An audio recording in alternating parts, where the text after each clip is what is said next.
never died, said he. In Salt Lake, Joe, says I to him standing by my bed. They framed you on a murder charge, says Joe, but I ain't dead, says Joe, but I ain't dead. From San Diego up to Maine, in every mine and mill, where working folks defend their rights, it's there you'll find Joe Hill. It's there you'll find Joe Hill.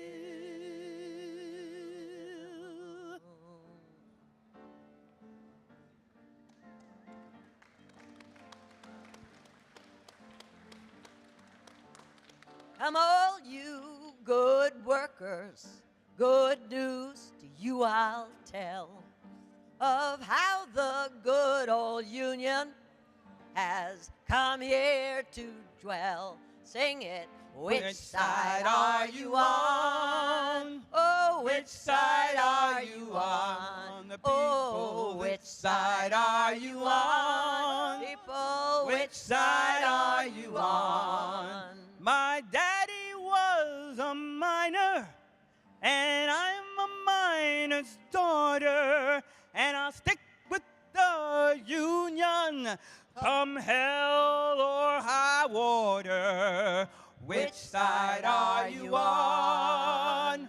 Which side are you on, my people? Which side are you on? Which side are you on? Workers, can you stand it? All right. Tell me if you can. Will you be a lousy scab, or will you take a stand? Oh, which side are you on? Which side are you on, my people? Which side are you on? Which side are you on? Don't you scab for the bosses, and don't you listen to their lies.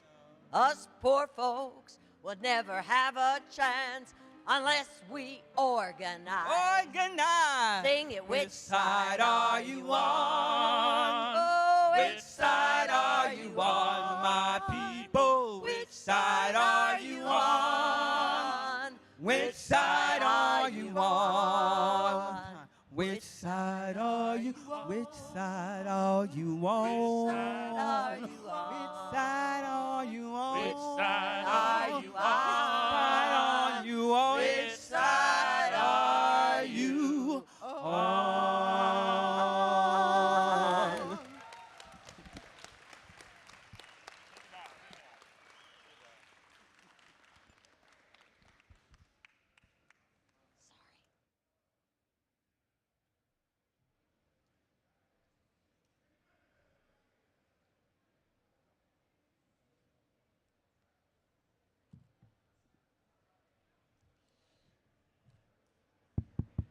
Okay.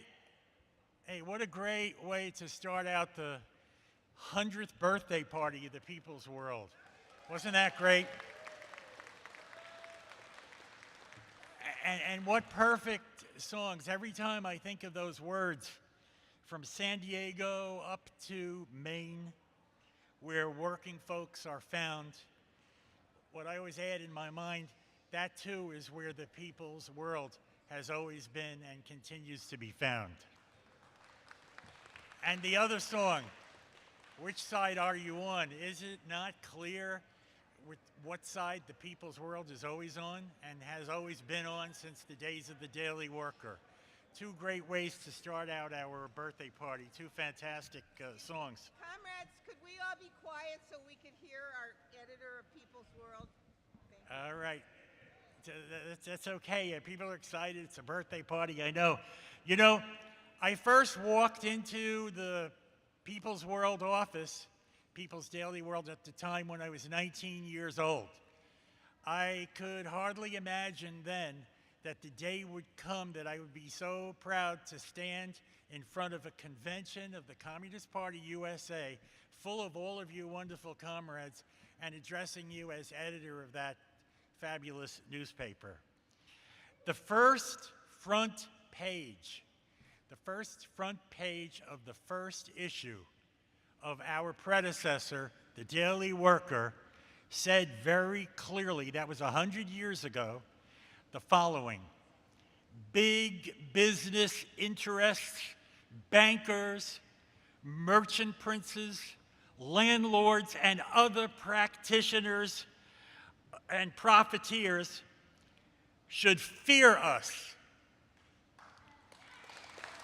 They should fear us, because we shall always raise the standards of struggle by the working class against the few who would rob and plunder the working class, plunder the many.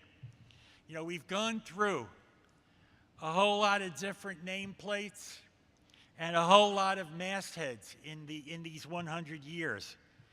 But one thing does not change and has not changed, and that's our tradition of fighting working class journalism. We will continue that until our last breath, until our last ability to print a single word. Today, anyone in this country who is part of the labor-led people's movement, we declare to you at this Communist Party convention that we are your voice. To the workers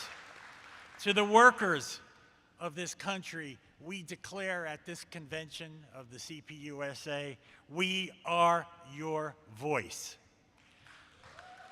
To the unemployed, we declare we are your voice. To people of color from coast to coast, we declare People's World is your voice. To immigrants, we reject the persecution of you as human beings, and we declare to you too, we are your voice.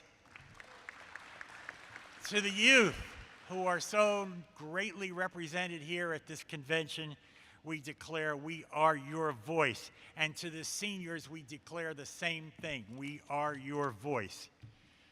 And very loudly and very clearly, in these difficult times, we declare to the LGBTQ people of America, we are your voice too. And to every person with disabilities, we say, we are your voice. But last, and by no means least, we declare to the Communist Party USA at this convention of the Communist Party USA that we, the People's World, are your voice.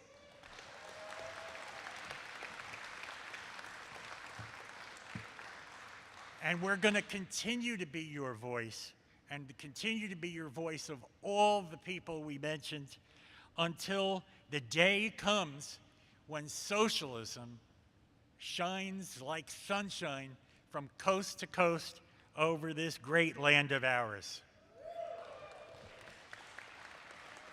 And what we're going to have now is a short video, which I hope you enjoy. But thank you all very, very much for celebrating with us this 100th anniversary of our birthday.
Good evening, everyone.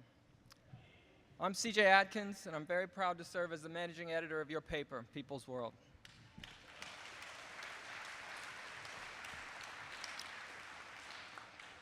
You know, one of the strongest weapons that the ruling class possesses is its control of the press. Its domination of the sources through which people get their information. 100 years ago, a group of radical workers and Marxist writers launched a publication that they hoped would break that monopoly, the monopoly that was held by the bosses and all of their hired media mouthpieces. They decided to start a daily newspaper based on a truth which could never be found in any of the big papers of the time. That truth was that the people of the United States did not own their own country. They didn't own its factories, its railroads, or its banks. They didn't own its great material and financial wealth. They didn't own its intellectual and technical resources. And so, with no ownership of their own economic and social infrastructure, it thus followed that the people of the United States were not yet truly free. The communists of the 1920s dedicated themselves to the mission of putting that truth into print every single day. They indicted capitalism and the racism, sexism, nationalism, and profiteering at its core every single day. They organized and mobilized the U.S. working class to struggle for its own emancipation and for a socialist future. And so, in the early hours of January 13th, 1924, inside of a cold, dimly lit building on North Halsted Street here in Chicago, not very far away from where we are, the very first issue of the Daily Worker rolled off the printing press. As the sun rose that morning, the stockyards and steel mills of Chicago were blanketed with copies.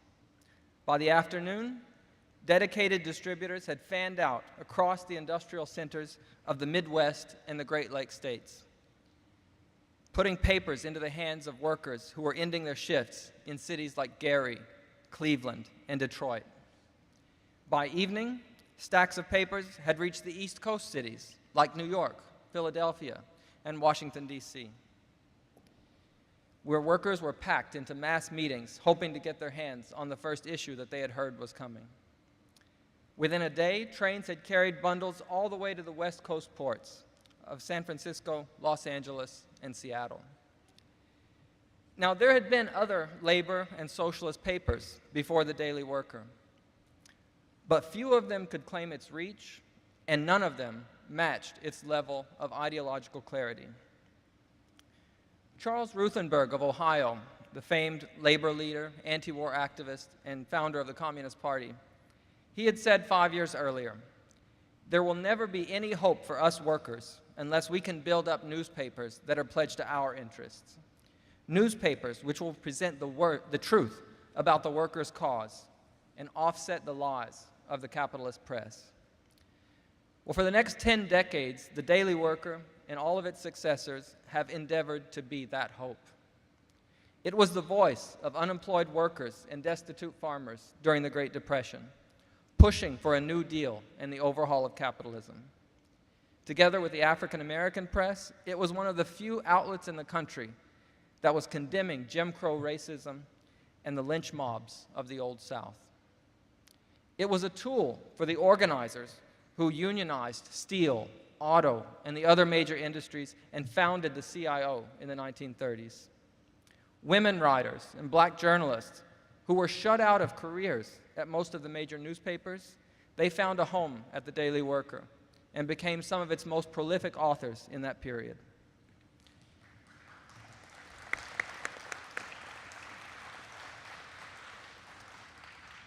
When it came to building a popular front in the United States and fighting fascism, there was no publication in this country that was more central to that effort. From the rise of Mussolini and Hitler to the outbreak of the Spanish Civil War and right up to the fall of Berlin, this newspaper was the preeminent tribune of the anti-fascist movement in our country. When McCarthyite anti-communism trashed the Constitution in the 1940s and 50s, the Worker became the most consistent defender of the Bill of Rights and democracy. So threatening was this newspaper to the capitalist class that they tried to shut it down completely. Financial attacks nearly killed the paper. But you know what? It never missed a single issue.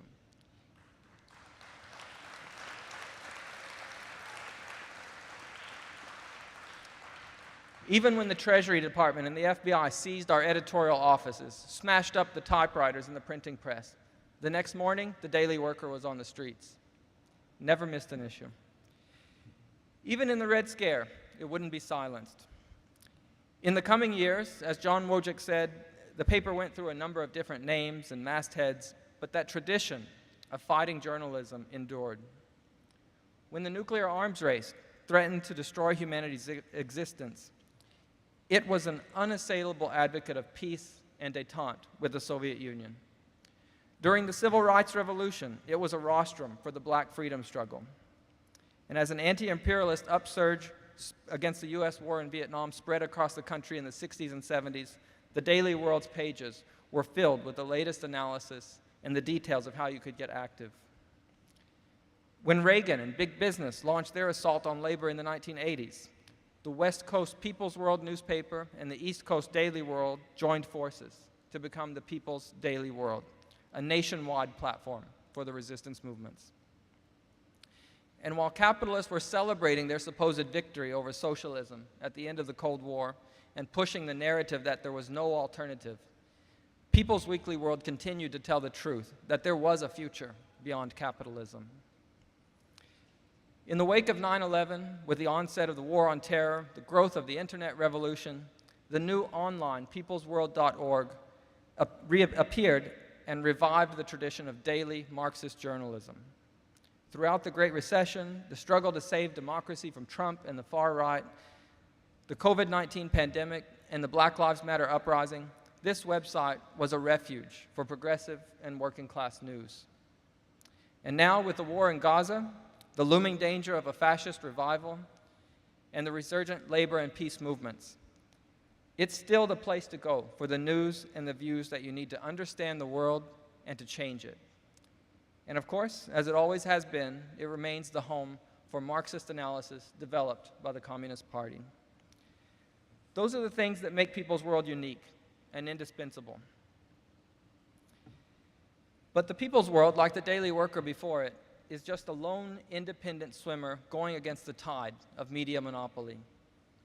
All the social media, the voices there, might give this appearance of a free-for-all. Anyone who's got something to say can say it. But the truth is, the level of ruling class power over the press has grown even stronger in the past century. Most of the media in the United States, the national 24-hour news channels, local TV news, social media, magazines, newspapers, even the video game developers and the internet utilities. Almost all of these are owned by just a handful of corporate giants. Whether it's shadow banning dissent that's linked to the war in Gaza, boosting the pro-Trump bots online, or limiting the spread of articles and videos about the growing labor fight back, the algorithms of the media monopolists work overtime to give us a distorted view of our world. And that's why People's World is more important than ever. Throughout 2024, we've been bringing you selections from our archives and memoirs that showcase the stories which made this publication famous or infamous in the eyes of the bosses. For 100 years, this publication has stood on the firm conviction that the people of the United States must be the authors of their own future.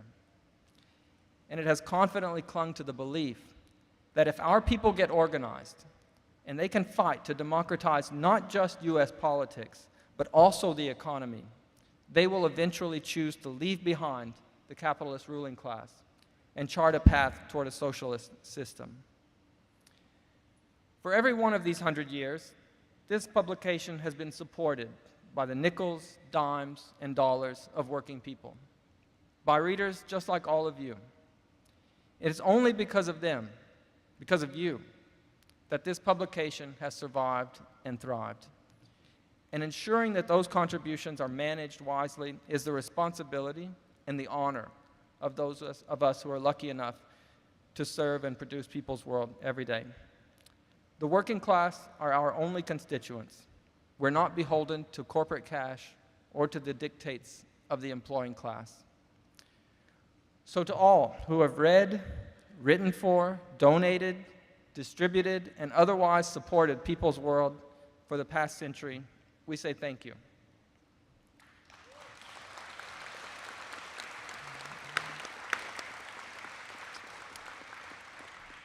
Without you, this weapon in the hands of the working class would long ago have disappeared. But for as long as it exists, it's going to keep taking sides. Yours. Thank you very much.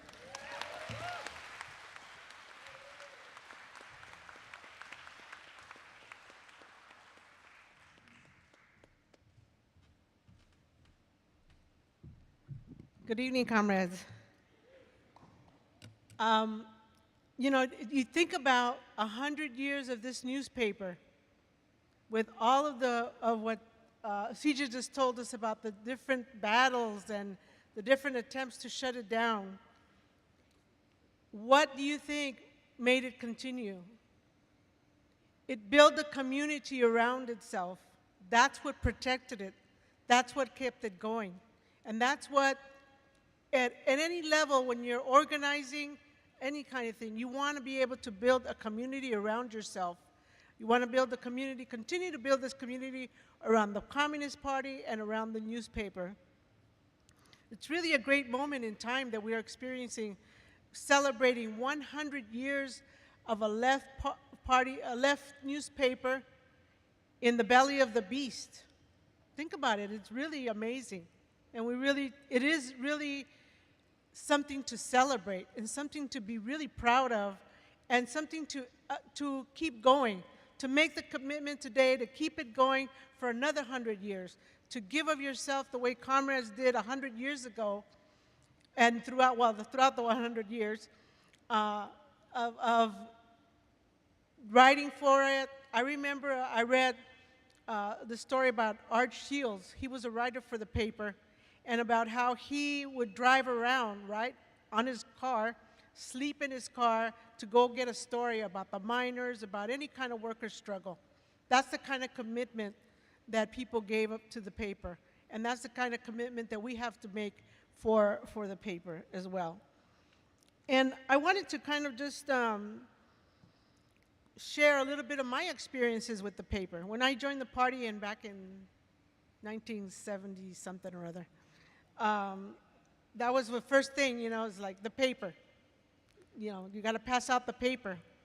Okay, we went to, at that time, there were auto shops, and we would stand in front of the entrance of where the workers were coming in, and we passed the paper, you know, and if their window was even ajar, there you go, you know. And then after a while, the workers just would take it because they really understood, they really liked the fact that it really connected with them.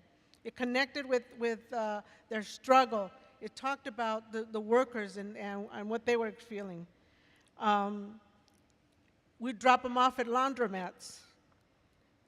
Comrades, I remember these two comrades from Los Angeles that would talk about how they distributed the paper. One, the minute the paper arrived, she was out there in the markets, anywhere that she was going, passing out.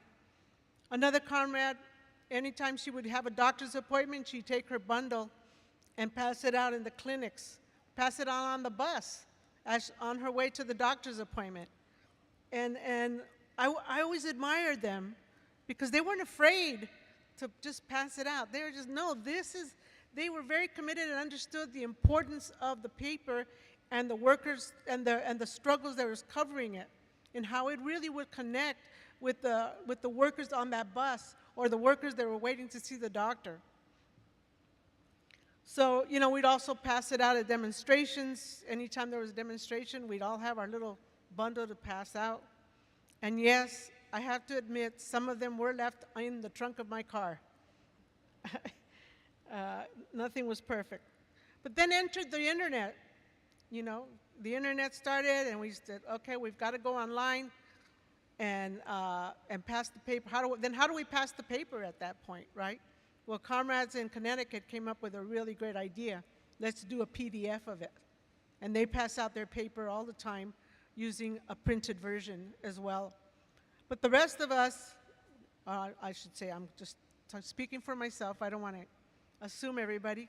We went online, started sharing it through emails, through Facebook at that time, and continue to share it through emails, Facebook, share it with family members, you share it with your coworkers, especially if there's a topic that you talked about.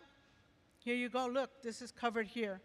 And it makes a difference. We just had a baker's strike, at a local bakery strike that there were 120 bakers who had been working for 20 years, and they got fed up with the way they're being treated.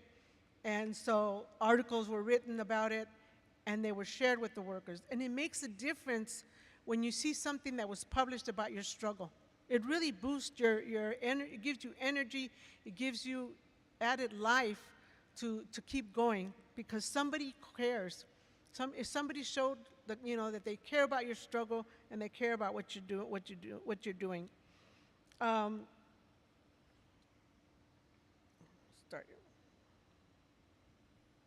Oh, sorry, I can't read my writing anymore. Oh, shoot. Anyway, there are so many examples, and comrades, I remember, back in the days, comrades would always share about their adventures in passing out the paper. And I remember, sometimes people didn't want the paper, but that's okay, And I think that's the biggest hurdle is, getting that rejection. Like, no, I don't want it. But, you learn that that's okay, But we also learn that eventually they will come to the paper because it really talks about their life, their struggles, and things like that. Before COVID, way before COVID, and in our attempt to try to revitalize our party, our district in Southern California, we held a banquet, a People's World Banquet, and we were honoring the car wash workers who had just won a union. And we invited the executive secretary of one of the unions in North Carolina, I believe, and to come to and speak. And that gave us the avenue to invite the executive secretary of the Federation of Labor in Los Angeles to come and speak. They donated $300 to the paper. I'll tell you, we didn't make money that year, but we made a lot of friends, and it really facilitated us to join the coalition that now plans May Day as the Communist Party. So it really is a tool for us to make those connections, to show that we have credibility, to show that we really care about the workers' struggles. It's such a key vehicle for us to use. So just want to congratulate the people who have struggled throughout these 100 years, and congratulate those that are going to commit themselves to another 100 years. And really, let's celebrate this because it is a monumental event. Thank you.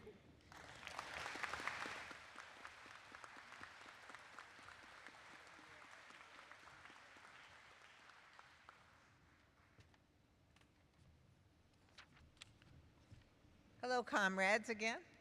Wearing a different hat. I'm a senior editor at People's World, and I'd like to take this opportunity. I'd rather speak without a microphone, but okay. A key part of the identity of People's World and the Daily Worker before it has been its internationalism. And right along with that has been our commitment to the fight for peace. Both of these, peace and internationalism, along with our struggles to support for workers' rights, are the DNA of our press ever since our founding. So we know that international cooperation and solidarity in the struggle for a ceasefire in Gaza had to be the center of tonight's People's World celebration. So, for weeks, we've been building on a program to bring you insights from comrades who are resisting the war and fighting the occupation on the front lines directly from that region. To do that, People's World reached out around the world to journalists at our sister publications, the Arab language Al-Ittihad,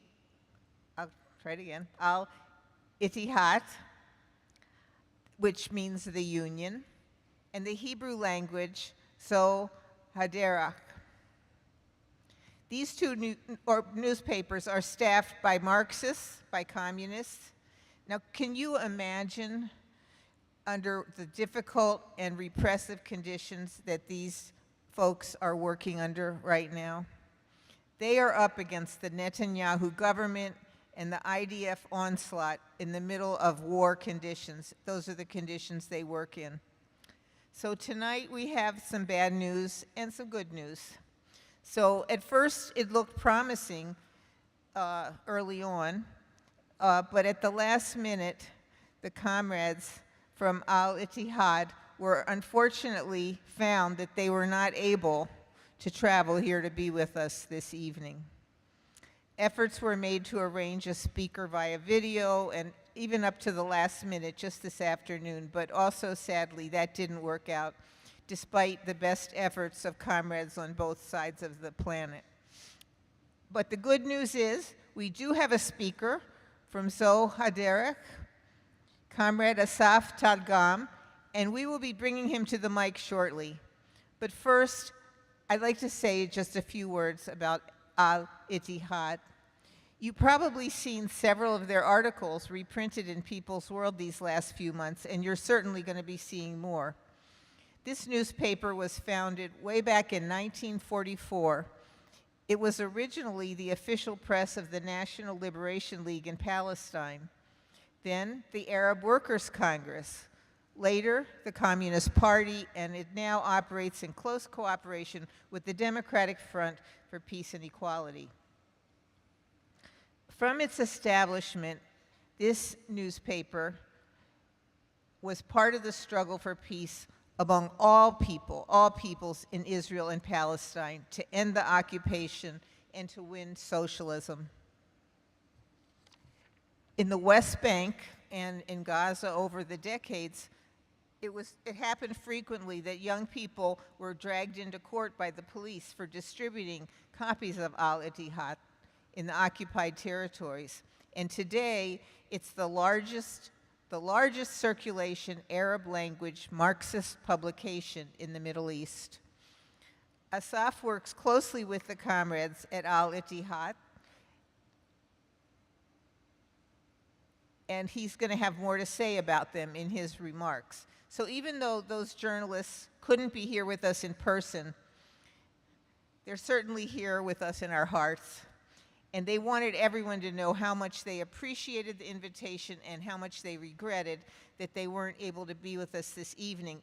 They did send a message, however, wishing People's World a happy 100th birthday, and even more, encouraging People's World to keep reporting on the truth about the war and the occupation, and said they look forward to even more cooperation between our two publications in the future.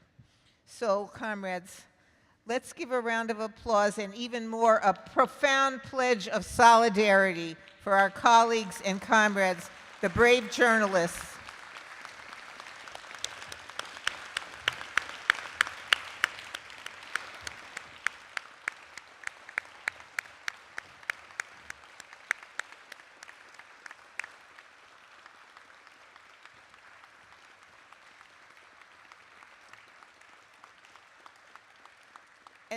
And now I'd like to turn the mic over to People's World Associate Editor, Melissa Parks. And as she's coming to the platform, I want everybody to know that this is the comrade who's responsible for creating the weekly print edition that we're able to send out to incarcerated people around the country. She works with a team of dedicated volunteers to make that happen. Melissa?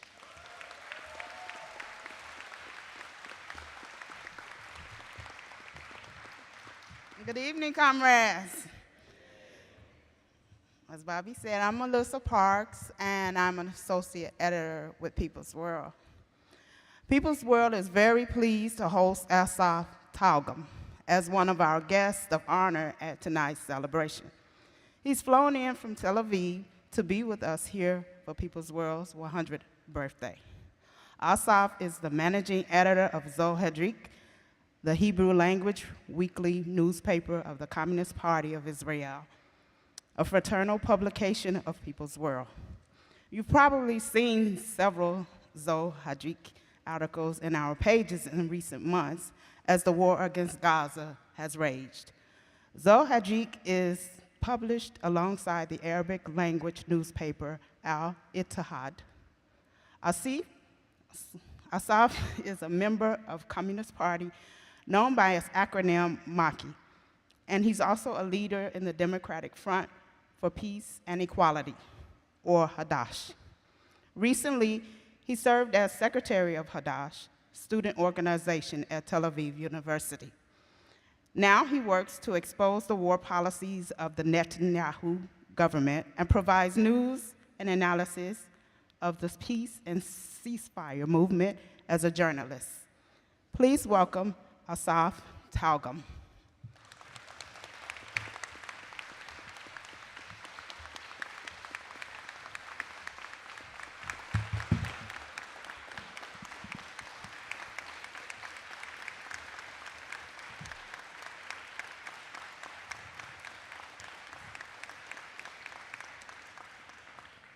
Good evening, comrades. I am honored and excited to be here and participate in the 100th anniversary celebration of People's World on behalf of Zohaderech, the Hebrew language newspaper of the Israeli Communist Party. As we convene here today, the Israeli government continues to wage a brutal and criminal war against the Palestinian people in the Gaza Strip. More than 40,000 Palestinians have been killed, most of them women and children.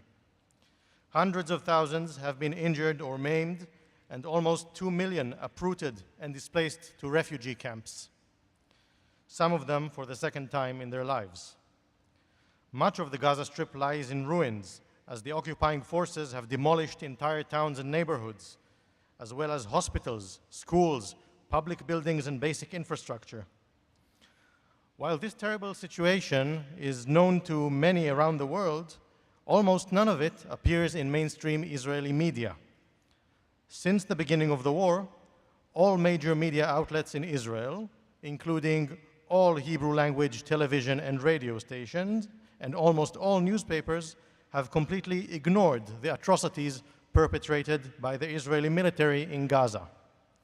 Thus, large segments of the Israeli public remain ignorant of the crimes committed by their government. As you know, the current assault on Gaza followed a massacre carried out by Hamas on October 7th against Israeli civilians in towns and villages bordering the Gaza Strip. For many months after this terror attack, Israeli media coverage of the conflict focused almost exclusively on the crimes committed by Hamas, ignoring the ongoing developments in Gaza. While the Israeli mainstream media was broadcasting the same images of the Hamas attack again and again, tens of thousands of Palestinians were killed in Gaza in Israeli bombings. The silence on war crimes in Gaza on behalf of the Israeli media is, of course, intentional. The collaboration of the media is critical for maintaining public support for the war inside Israel. Mainstream media outlets do not try to keep the Israeli public informed, but rather misinformed about what is going on in Gaza. And this is actually the more moderate and respectable part of the Israeli media. Right-wing elements like Israeli Channel 14, known for its fanatical support of the Netanyahu government, are in fact actively celebrating the deaths of Palestinian civilians while urging the military to commit more war crimes and genocide. More recently, the Netanyahu government has cracked down on Al Jazeera network, banning it from broadcasting in Israel and the occupied territories because its broadcasts portrayed Israel in a negative light. The Israeli communications minister even went so far as to confiscate filming equipment from the AP agency because they had sold footage to Al Jazeera.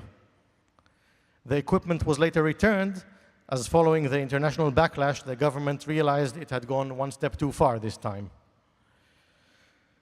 It is within this context that our newspaper now operates. Zo HaDerech, which in Hebrew means this path, is a weekly published by the Israeli Communist Party since 1965. It is published alongside the Arabic language Al-Ittihad, meaning the Union, which was founded in 1944. These are the main media outlets of the party. In addition to the printed editions, both newspapers also maintain active websites that are updated on a daily basis. Zo HaDerech is a relatively small publication. It was born out of necessity after the rupture within the Israeli Communist Party left us without a Hebrew language newspaper, which was in the hands of a breakaway faction. Al-Ittihad, on the other hand, used to be the only Arabic language daily newspaper published within Israel. And for many years, it was also the most popular and widely read publication among the Palestinian Arab citizens of Israel. It is still considered one of the leading Arabic language newspapers inside the country. Since the beginning of the war, both communist newspapers have been struggling against the media silence, trying to bring to the Israeli public news of the ongoing situation in Gaza. Since we cannot report directly from the war zone, we have been publishing information and reports from reliable Palestinian sources on the ground, as well as international NGOs and UN agencies working in the Gaza Strip. Since the beginning of the war in October, our readership has greatly expanded as critical thinking Israeli citizens seek trustworthy information on what is really taking place. In addition to our role in breaking the media silence on the war in Gaza, we have two further important political tasks: making dissenting voices inside Israel heard and giving political direction to the anti-war movement. The Israeli Communist Party and its allies in Hadash, the Democratic Front for Peace and Equality, are the only political forces inside the country that have consistently opposed the war since its beginning and have sought to rally public resistance. We maintain that the war is a disaster for both Palestinians and Israelis. It exacts a terrible price in human life, destroying the Palestinian people, poisoning Israeli society, and destroying the remnants of Israeli democracy. Therefore, we emphasize to the Israeli public, no people can base its future on the destruction of another people. There can be no military solution to the Israeli-Palestinian conflict. The continuation of the war will not bring Israeli security, nor bring back the hostages taken by Hamas. These can only be liberated in the framework of an exchange deal in which Israel will release Palestinian political prisoners in return for the hostages. It is clear that such an exchange can only take place once hostilities have ceased. In the early days of the war, we were almost alone in saying this. Such arguments were seen by most Israeli Jews as detrimental to the war effort, bordering on treason and support for the enemy. However, in recent months, political conditions have begun to shift. Tens of thousands inside Israel have been internally displaced following the Hamas attack in October and the ongoing conflict with Hezbollah along the Israeli-Lebanese border. Following 8 months of death and destruction in Gaza, the Netanyahu government has also failed in achieving any of its stated war objectives, with the army still bogged down in Gaza and taking casualties. The Israeli economy is facing a recession, and international pressure on the country is mounting. All these have started to make people more receptive to our anti-war message. Perhaps most important regarding the shift in public opinion is the humanitarian plight of the civilian hostages still being held by Hamas, especially since more and more evidence points out that many of the hostages have already been killed by the indiscriminate Israeli bombings. As a result of all these causes, more and more Israelis are beginning to understand that the war serves only Netanyahu, his allies, and the capitalist war profiteers. But ending the war is only the first step. It is not enough. To construct a stable and lasting peace, we have to agree on the path to a viable long-term solution. The Communist Party of Israel maintains that the only basis for a just and lasting peace are the end of Israel's occupation of the Palestinian territories it conquered in June 1967, the establishment of an independent Palestinian state with East Jerusalem as its capital, alongside the State of Israel, and a just solution to the issue of the Palestinian refugees, respecting their right of return.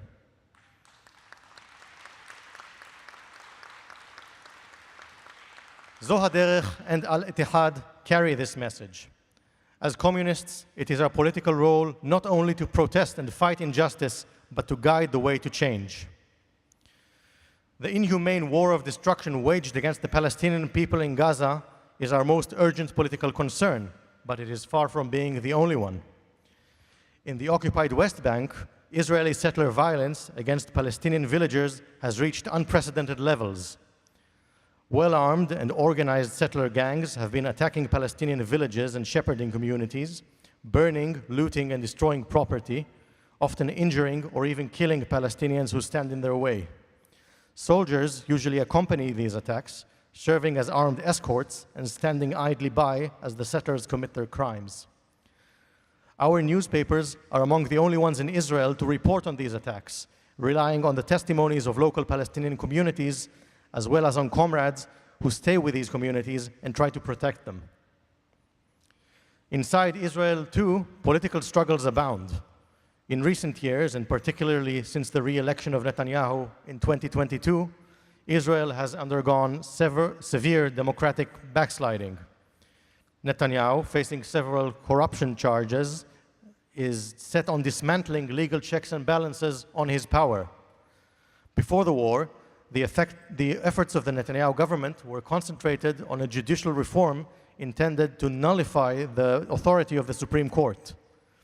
The proposed reform was deeply unpopular and ignited massive opposition demonstrations in the streets.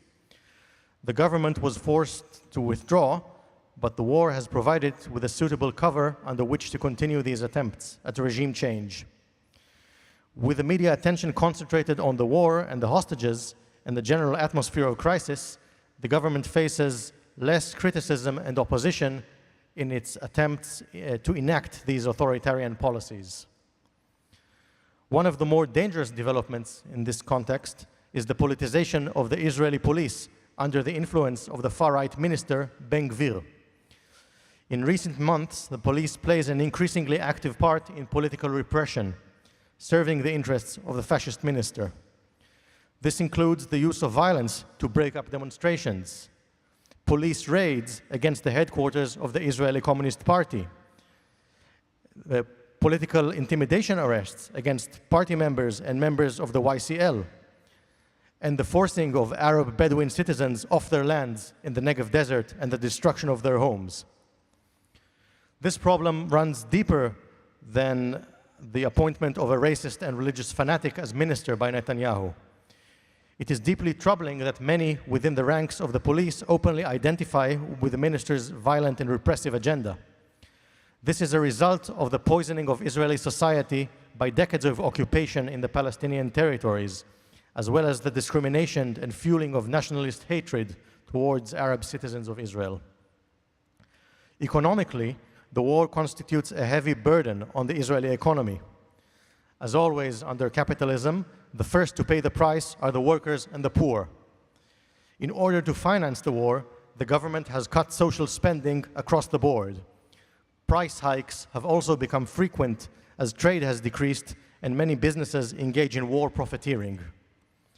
Netanyahu's neoliberal coalition wishes to place this economic burden squarely upon the shoulders of the working class, while Israeli and foreign capital continues to make extraordinary profits from the war. In the face of these serious challenges, Zo HaDerech and Al-Ittihad call for a united front of the Arab and Jewish workers. The Israeli Communist Party calls for the strengthening of the Jewish-Arab nature of the struggle for peace and social justice. Partnership in the struggle between Jews and Arabs is vital for the campaigns for social justice and the defense of democracy, for equal civil rights, for national rights for the Arab-Palestinian national minority in Israel, and against any manifestation of racism or discrimination.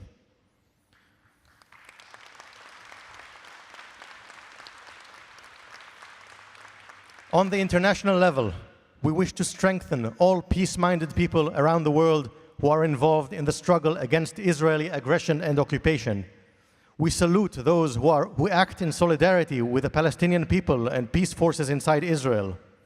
Media outlets like People's World, who regularly report on the developments inside Palestine and Israel and carry the message of peace throughout the world, play an important role in this struggle. Your solidarity, comrades, is of vital importance. It is a major contribution to saving the peoples of Palestine and Israel from disaster. Thank you, People's World. Long live international solidarity, long live the CPUSA, and long live People's World.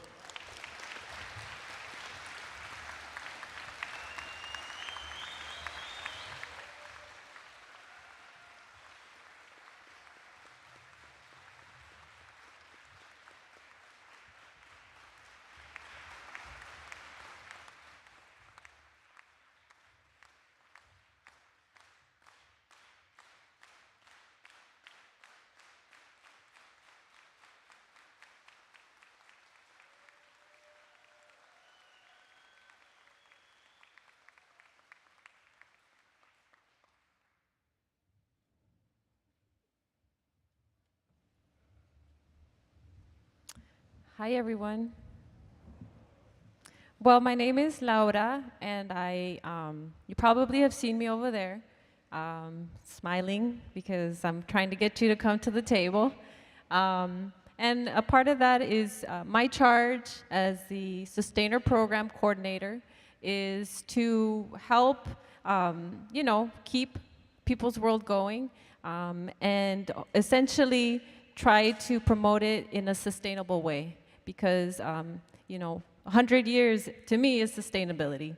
And the party is another form of sustainability. And so, being a sustainer for a sustainable organization seems, very natural. So really what we're trying to do with the Sustainer Program, not only to, help fund the important, really, really important work of People's World, but also to bridge, the fact that maybe we don't have the organizing tool as a hard copy. Now we are in this digital world, right? And so how do we use the digital world to transmit the spirit of People's World? And so that's kind of my charge as well. And I think this convention is a great opportunity to help inculcate and invoke some of that People's World spirit among everything else that has been said today. So some of the things that I think, was an attempt to do that. You probably have received some emails from me. Who's received an email from me? Yeah, sorry. But also, we also sent out a lot of testimonial videos.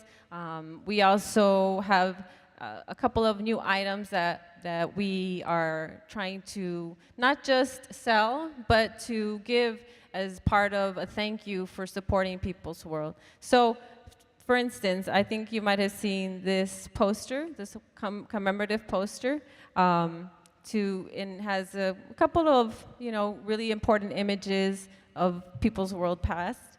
And then also, we have this beautiful coloring book, and you're like, coloring book, right? I'm like, 40 plus, right? No, but actually, what the real purpose of this coloring book, and before I get into it, I just want to give a very special shout out to Fred Barr, who designed both the coloring book and the poster. And he did a really beautiful job. But really, if you scan through this coloring book, it has the first image of the first issue of People's World, but it also has a QR code that takes you to the 100th anniversary series that is up on the website. And it's a really beautiful recount of how the People's World not only has been important, but also how it's been used as an organizing tool. So there's a lot of pages out here, in here, that you can color, but also be inspired, right? And that's the idea. And I think, you know, even if you're not able to donate, you can definitely support People's World. We also have a scavenger hunt for those that, you know, want to have a little fun with it. It's in your red folders. And if you complete the scavenger hunt, you can come over to the table and grab yourself one of these, right? So the whole idea is to try to, you know, if you're not familiar with People's World, you can become familiar with People's World. These testimonials that you might find, I'm not going to tell you where all of them are, but these testimonials give the different perspectives of people and what People's World means to them. We have everybody that has given a testimonial here in this building, so I'm sure they wouldn't mind giving you their autograph if you ask them. I just play. But really, it's about being inspired by the impact that People's World has.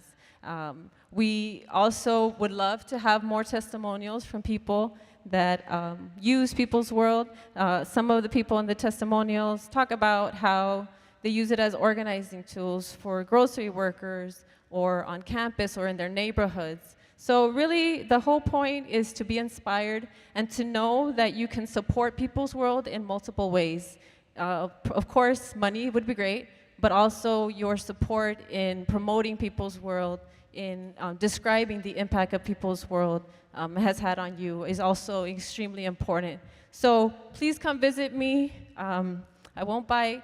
I, more than anything, just, you know, want to make sure that you know about People's World. It's an incredibly important tool that I use, and it's really, when I want to become abreast about, you know, what's happening, that's the only source I go to this day. So thank you. Here's to another 100 years, and I'll be over there.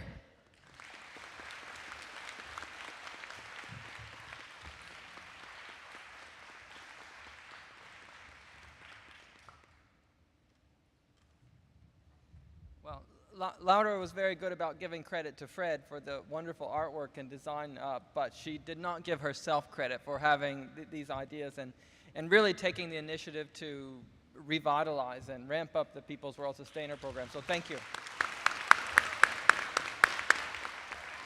Okay. All right, so we've come to the part of our program where we do a bit of honoring of our veterans, our forebears, and one in particular. You know, Karl Marx said that the free press is the ever-vigilant eye of the people.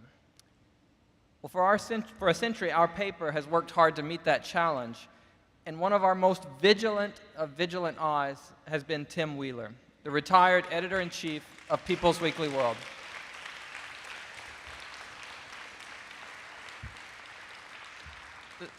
The story of Tim's work as a communist journalist stretches back nearly 60 years, all the way to 1966. Living in Portland with his beloved wife Joyce and infant son Morgan, Tim had been a cow milker and a paper mill worker. He and Joyce were members of the local CPUSA club there, and they were both in the W.E.B. Du Bois clubs. When the party's organizational secretary, Danny Rubin, came to town to conduct a party school, he asked Tim, "What do you think about relocating to New York to work half-time doing youth organizing for the party and the other half as a reporter for the Worker?" Well, after he got the blessing of Joyce and some of the local party leaders, within a few weeks, Tim was across the country in Manhattan, going to work in the newsroom of the Worker down on Union Square. Joyce and Morgan followed him a few weeks later. But that half assignment, working for the paper, pretty quickly it became a vocation, one that would last a lifetime. One of Tim's first assignments was to cover a march on the United Nations protesting the Vietnam War, a march that was led by Reverend Martin Luther King. Another was covering a sit-in demonstration down at the draft board that was led by his wife, Joyce. Soon, when the Worker was ramping up to return to daily publication as Daily World, Tim was dispatched down to Washington, D.C. to be the paper's new Washington bureau chief. But with another new baby in the family, Tim said he would go, but only on the condition that his pay was raised from $87 a week to $100 a week. Tim was soon spending his days shuttling back and forth between the White House to the Pentagon, from the State Department to Capitol Hill. He was covering the fight against the Vietnam War, the Watergate scandal, and all of the policy fights between the labor and people's movements and the paid political representatives of big business in D.C. Labor struggles, too, were a big part of his portfolio. The deadly mine explosion at Consolidated Coal in West Virginia, the fight for divestment against South Africa's apartheid regime, the Fort Hood 3 servicemen who refused to die for imperialism, U.S.-Soviet disarmament summits, and so much more. In his time, Tim has grilled the presidents of both parties at press conferences, Nixon, Carter, Reagan, and more senators and congresspeople than anyone has been able to keep count of. Day after day, his articles were on the front page of our paper. And for the next quarter century, Tim manned his station in Washington. He's probably the most prolific communist journalist in the history of our paper, and certainly of his time. But in 1991, when the crisis of socialism and the communist movement threatened the very survival of People's World, Tim answered the call. He stepped up, said he would become the paper's new editor-in-chief. He served in that role for 11 years, commuting back and forth between Baltimore, where his family lived, and our editorial offices in New York City. We have to thank Tim and that cohort of journalists and supporters of People's World who rallied together in that time and saved our press from extinction. Without them, we wouldn't be here tonight celebrating the 100th birthday of our working class publication. Officially, Tim retired from his leading role in 2002, but if you've paid any attention to our pages, you still see his byline from time to time, reporting on the latest happenings in the Pacific Northwest where he lives now, or offering analysis about the need for left-center unity. And soon he's going to have another book out from international publishers. You can talk to Tony if you haven't already pre-ordered a copy. Tim told me once that Gus Hall had said to him, "We communists, we don't retire. We just change assignments." Well, Tim, your assignment is to keep standing as an example for all of us to follow and to learn from. As long as you have lessons to teach, we'll be eager to learn them. And as long as you have experiences to share, we want to hear about them. So tonight, People's World honors you, Tim, and we'd like to present you with a token of our appreciation for all of your years of dedication to working class people's press in this country. Thank you, and come on up, Tim. Please say a few words.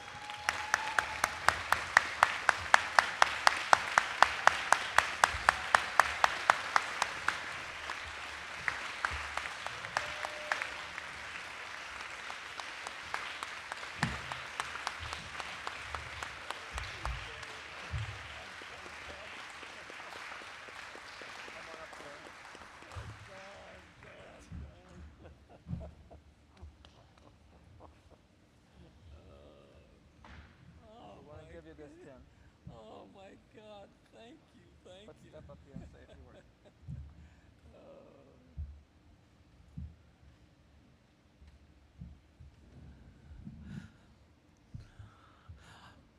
I'm so grateful for those wonderful words that CJ gave in honor of me.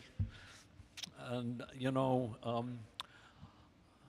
I am so indebted to the party for giving me a life as a journalist, to have the opportunity to travel this country, to go all over this country, and to be in the nation's capital and now in the Pacific Northwest, writing stories about the struggles of the people. It's just been a real honor and a privilege to have that assignment. And, 25 years in Washington, D.C., and then 11 years as the editor, and then I retired, and I said, all those stories I wrote, 10,000 stories, I even counted it up. I estimated, okay, I wrote a story every day and counted it up, at least 10,000 stories. And you know what journalists do? You know what happens to the stories that the journalists write? It goes on to newsprint, and then the newsprint is used to wrap fish in. And that's what's going to happen to my stories. But I said, no, I'm going to write books. And the books are a compilation of the stories that I think were the most interesting and ought to be remembered. So I don't know, Tony, whether you brought copies of these to sell, but anyway, you can get copies of these books. And I have one last story to tell. CJ talked about my being asked to come up. I was called on the phone, and the voice at the end of the phone said, Tim, will you come up and help get out the next edition of the paper? This was right at the time we were in the middle of that big battle and whether or not the paper was going to survive and so on and so forth. Will you come up and just help get out the paper? I said, okay.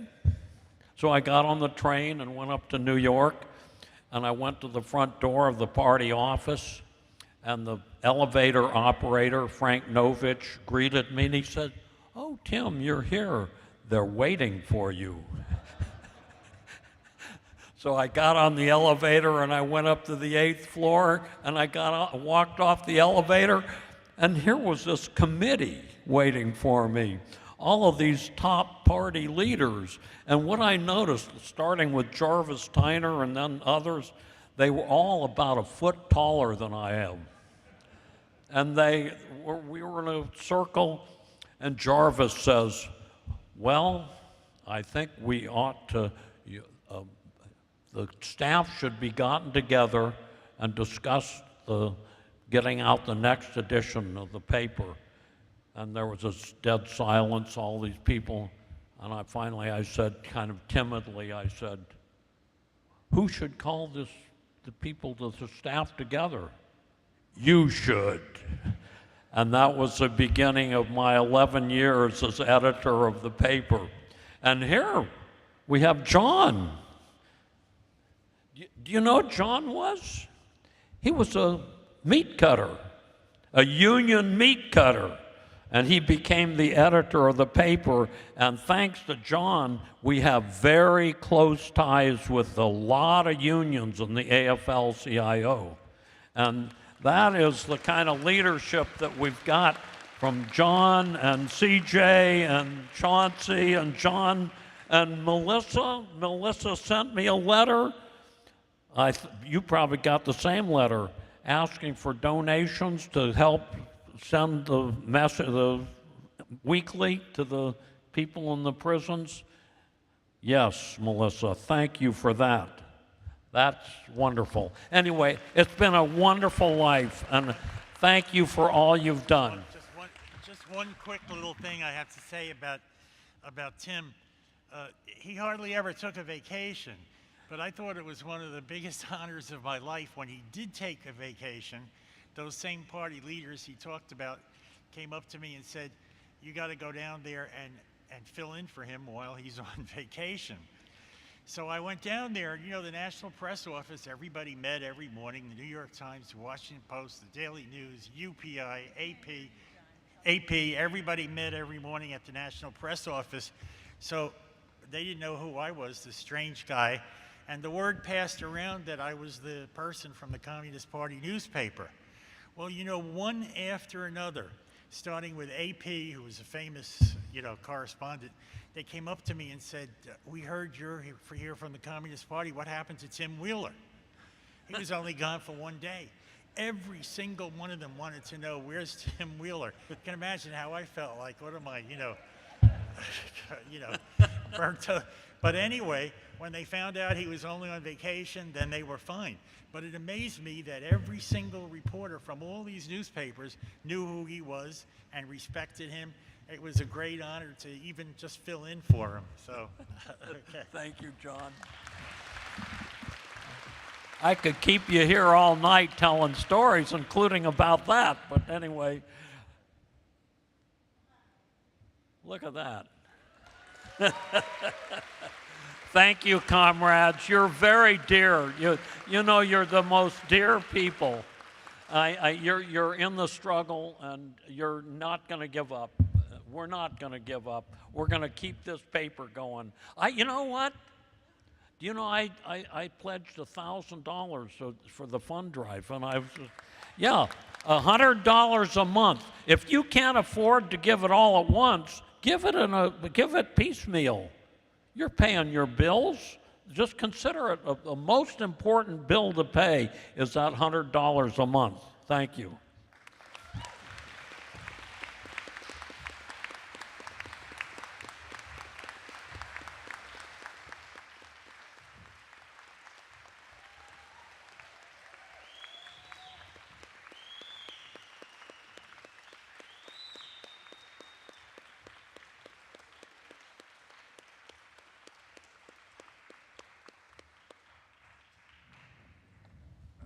Oh, the end is in sight. Thank you so much, Tim. Congratulations. You deserve it. All your hard work, all of these many years. My name is John Bechtel, and I'm the president of Longview Publishing, which is the publisher of People's World. And I'm so happy to be here tonight celebrating the 100th birthday of the People's World. You may have noticed when you came across the street from your housing that you crossed Ida B. Wells Drive. This parkway was renamed for the great African-American journalist and crusader against lynch terror and Jim Crow racism, and leader of the early civil rights and women's rights movements, and a founder of the NAACP.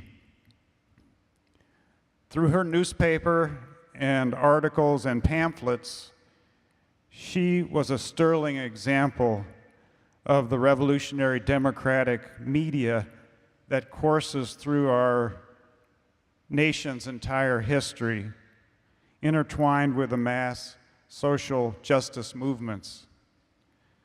This media historically gave voice to the abolitionists, African American freedom movement, labor, and other democratic movements, and mobilized millions of people into action. The People's World inherits and carries on this tradition, fusing it with the Leninist concept of the role of the media. Our unique mission is actually threefold. First, as the voice of the party and the collective mobilizer and empowerer. Second, a voice of mass democratic movements, including the ceasefire movement, and also our connector to it. And third, a collaborator with the pro-democracy and people's activist media. The People's World is unique because of our association with an organized revolutionary party, Communist Party, adding what we call oftentimes the plus, or interpreting developments through a Marxist lens combined with mass mobilization. And our base of party members, readers, and supporters are responsible for now raising over $100,000 in our spring fund drive toward our $125,000 goal, despite having to raise a lot of money just to get here to Chicago. So thank you. Thank you so much.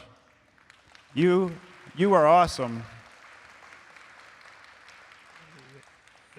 What you have raised in your collective efforts and individual donations shows how much you understand the importance of the People's World, its mission, and why we couldn't also exist without you. We are so proud to be here celebrating 100 years of revolutionary Marxist journalism, a history unmatched by any other publication that I can think of. But we can't and we don't rest on that history. Life and struggle go on. Like the party, the People's World has to win its leadership in the struggle every day. Therefore, I can't read my writing, sorry. It means immersing ourselves in the biggest battle of our lifetimes, the 2024 elections to defeat MAGA and the mass fascist movement that exists in this country and the billionaires that are backing them, and thus to shift the political balance so that we can achieve more on every front and defend what we have achieved over generations. Therefore, there's a lot at stake in November. So we can defend constitutional democracy, to radically reform it, and to save all life on planet Earth, and to demilitarize our economy and change our foreign policy.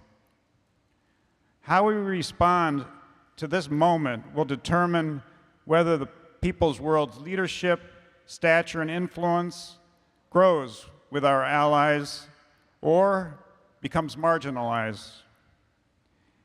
As an aside, if you leave tonight or tomorrow morning and you look up Wabash Avenue, you will see off in the distance to the north a building that bears the name of a convicted felon. It's an eyesore. It's an offense to the city, the people of the city, and it needs to come down. And the sooner we can do it, the better. Our role is to give voice to and encourage the voter mobilization of the anti-MAGA majority in the country, to add to its unity, to articulate the key issues, to expose the MAGA fascist agenda, and to help people understand what a favorable outcome means for all of the struggles. People's World unfolds its mission in a radically changed media landscape. The plunder of legacy mainstream media by Wall Street hedge funds, the destruction of newsrooms and mass layoffs, and the corporate concentration of media in the flow of information. Venerated mainstream news outlets like the New York Times and Washington Post actually favor the election of the convicted felon, serial rapist, and fraudster because they see it as boosting their profits. The consolidation of a vast right-wing media propaganda ecosystem connected with the Republican Party that is basically brainwashing tens of millions of our fellow Americans. The propagation of mass disinformation from both domestic and global sources. And overhanging everything is the MAGA threat to eliminate a free and independent media, whose very existence is a basic pillar of democracy. So we have to respond to this moment, but that's not enough. We face competition from other great journalists and left publications, even those that we collaborate with. We are challenged to improve our content, deepen our Marxist approach, and involve more of you in producing content and covering stories that you are and struggles that you are involved in. And finally, the people's world needs to modernize in every way and build an up-to-date multimedia platform that advantages the revolutionary communication technology of podcasts, video, audio, broadcasting, Substacks, but also has downloadable articles on hand that you can distribute in your community or at protests. All these forums capable of reaching millions and millions of people in ways that they consume information. That's a bold vision, and we hope that you'll join with us to bring it to life for the party, for our multiracial working class and people, and for a socialist future. Thank you, and happy birthday, People's World.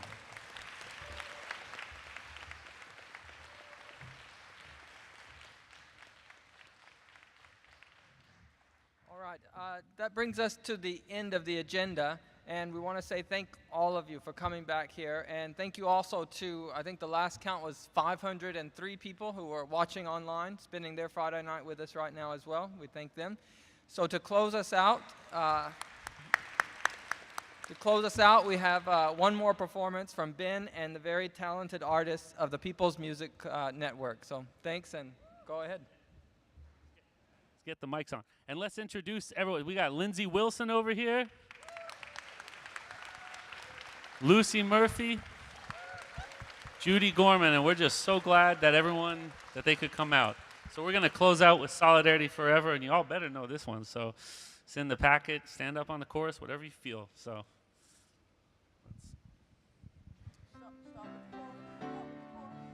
No. When the union's inspiration through the workers' blood shall run, there can be no power greater anywhere beneath the sun. Yet what force on earth is weaker than the feeble strength of one? But the union, yes, the union makes us strong. Solidarity, solidarity forever. Solidarity. Solidarity forever. Solidarity forever. For the union, yes, the union makes us strong. Makes us strong. In our hands is placed a power greater than their hoarded gold, greater than the might of armies, magnified 1,000-fold. We can bring to work a new world from the ashes of the old. But the union, yes, the union makes us strong. Makes us strong. Solidarity forever. Solidarity. Solidarity.